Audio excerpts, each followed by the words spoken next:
Then we're going to go on to place 2, Angela Powell and Dana Osherwitz. Is that fair? Excellent. Thank you so much for being here. We're going to go left to right. We'll start. Angela, if you'd make your opening statement of 1.5 minutes. Thank you. I am your humble servant, Angela Powell. Do you know, as a Vietnamese immigrant, first thing I want to say is, God bless America, God bless the great state of Texas, and I love Plano. You know, 4 years ago, when I first ran, I was motivated by my passion, my passion to advocate for our special needs population. I have an autistic child. He's severely autistic. He's low-functioning Asperger. And I have been a PTA mom. I have been on the PTA boards for so many years, for about a decade. I was at Isaac's Early Childhood PTA board as a volunteer chair. I was at Hickey Elementary School as a carnival chair, as a display case coordinator at Hickey. I was as the Hickey Elementary School Special and Gifted Education Chair. I was a sponsorship chair at Hickey. I was a newcomer coordinator at Hickey. I was the multicultural coordinator at Hickey Elementary School. And then there's more. When I was at Murphy Middle School, I was on the PTA board at Murphy Middle School, and I was the multicultural coordinator for there. And then I was at Williams High School. I was the community partners coordinator. And for those years that I had dedicated onto PTA board, what was my next step? My next step was to run for school board, and that's what I did 4 years ago. I ran on the Plano ISD School Board, and you guys helped get me elected. Thank you. Thank you.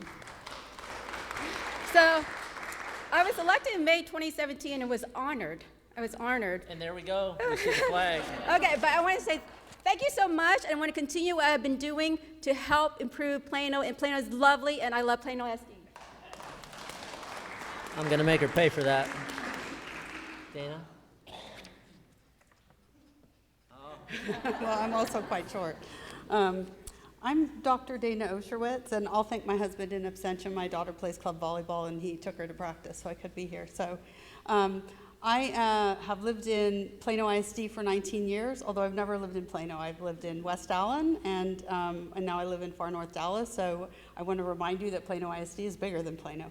I'm a professor and the assistant provost for general education at SMU. And general education is when we talk about college readiness, that's what you're getting students ready for in college. I have 30 years of experience in the classroom, in K through 12, and in higher education. I'm also a first-generation college graduate. My parents were career military enlisted, and I'm entirely the product of public schools from kindergarten through PhD. Because of my personal history, I understand and believe in the power of public education. It is the great equalizer, and I quite simply wouldn't be here without it. And so I am really passionate about making sure that all students have the same opportunities that I did.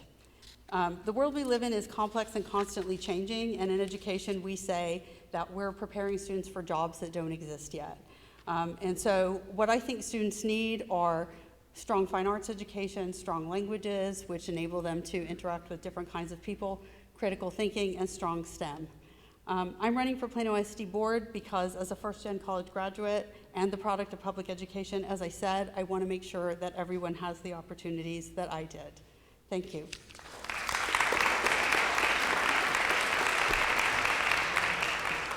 Thanks for your time, ladies. Okay, 2 questions, same format, 1 minute each. Please keep to those, and we'll start with Dana. And thank you for letting me be familiar with you ladies with first names. Dana, how can the PISD provide protection to students who face the threat of bullying on campus? This is obviously a significant issue in America right now, and even here in Collin County. How can the PISD provide protection to students who face the threat of bullying on campus? Thank you. Well, I'm glad you acknowledge it's not a Plano problem. It's a problem we all have. But I think the first thing we need to do is understand what the problem really is. And so in order to do that, I think we actually need to study in a systematic way what is happening in schools, what incidents are going, how frequent are they occurring some at more schools than others. And then when you have an understanding of the problem, you have to include parents and student input in that process to understand really what people are experiencing. Then you can come up with a strategy to prevent and address bullying when it occurs. And it has to be a multifaceted strategy with communication, a clear accountability framework, and metrics. And that's all I have time for, but basically that's what I would say about that.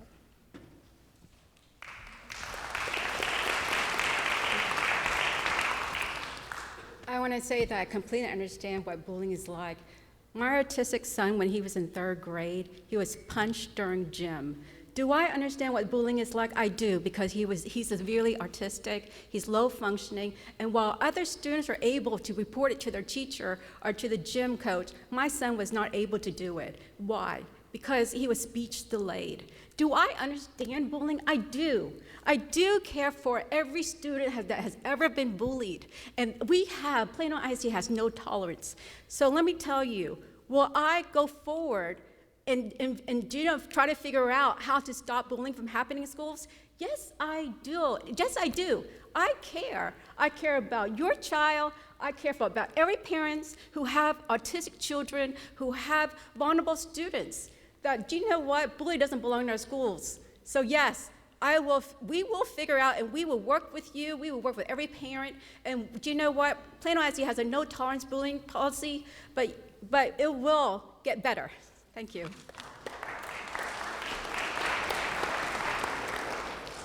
Our second question, ladies, is, if I can see where it is, there it is.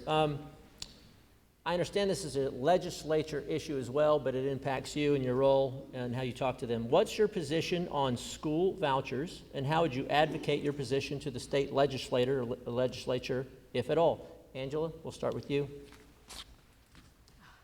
I think a lot of people know where I stand on school vouchers. Do you know, when my son was suffering from hallucinations, when he was at Murphy Middle School, he was suffering from hallucinations.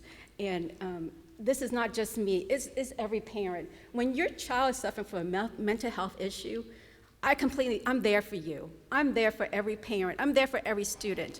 And the thing is that school vouchers, I believe school vouchers for special education. I do believe that, and I have always advocated, I put it in all the questionnaires, what I believe about, and I do believe that school vouchers for special education, because I had to take my son out because his psychiatrist told me to take him out of Murphy Middle School, but we put him back in because he begged to come back to Plano ISD. So there you go.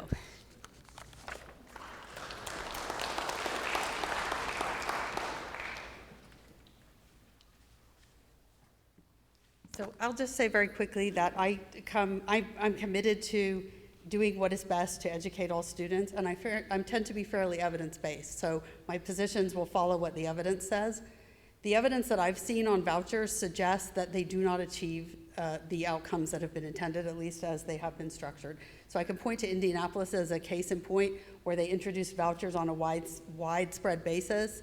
And what they found after several years is most of the students who used vouchers were students who were already in private schools. And so they shifted money out of the public school to the private school, and as a result of that, achievement in the public schools went down. So if the evidence on vouchers changes, I would be open to looking at that and changing my position, but the evidence that I've seen leads me not to support vouchers and to suspect that they would undermine the public schools and take resources away that are needed there. Thank you.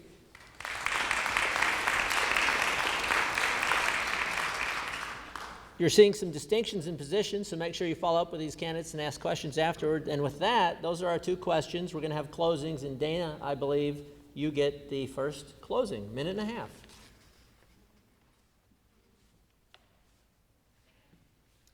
So what do students need in a world where technical education is already outdated by the time it's delivered? They need a solid foundation in science and mathematics. They need critical reasoning and writing. They need an understanding of human history, of human society and our collective history. They need creativity and empathy and an understanding of people and cultures beyond their own. Many students also need the foundations to learn a skill or trade, but they also need to be able to learn, become lifelong learners, and the ability to return to school later if they choose to. This may all seem perfectly obvious, but they're only obvious if one's focus is to prepare students for the world that awaits them.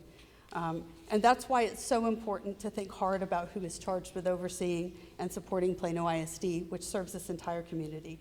I think you want someone with clear knowledge of educational best practices, current trends in education, people whose motivation for serving on the board is solely to ensure that every student in Plano ISD succeeds. I have 30 years, unfortunately, of direct classroom experience. I've hired and trained and managed faculty. I've developed curriculum. I've worked in educational assessment. I believe I'm fully qualified to serve on Plano ISD, and I'm 100% committed to education. It is my life's calling. Thank you.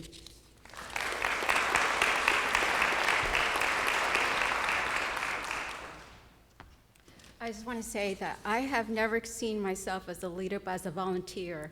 I've always seen myself as a volunteer for you. And the thing is that for years and years, I volunteered, and I want to tell you that my community leadership that is a liaison to the board liaison for our Plano ISD Education Foundation in 2019 was a very heartfelt foundation that I was very honored to participate in.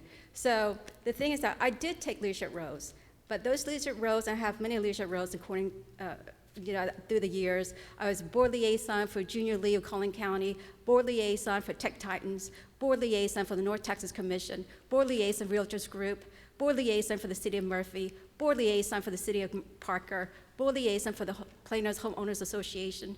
I was the HOA board member in my neighborhood, my subdivision. I participated in the Texas Health Resources Community Impact Collin County Leadership Council. I was on the philanthropy chair for Williams High School, and I was vice president of the Texas Businesswomen of Dallas Metro North. I was also the St. Joseph Catholic School Advisory Council, and I was the Moms Group president for St. Joseph Catholic Church. So, I mean, all these leadership roles that people see as leadership roles, they were my volunteer roles. There were roles that I really care about, that I want to participate in, to serve. So I hope that you would take the time to vote for me again. Thank you.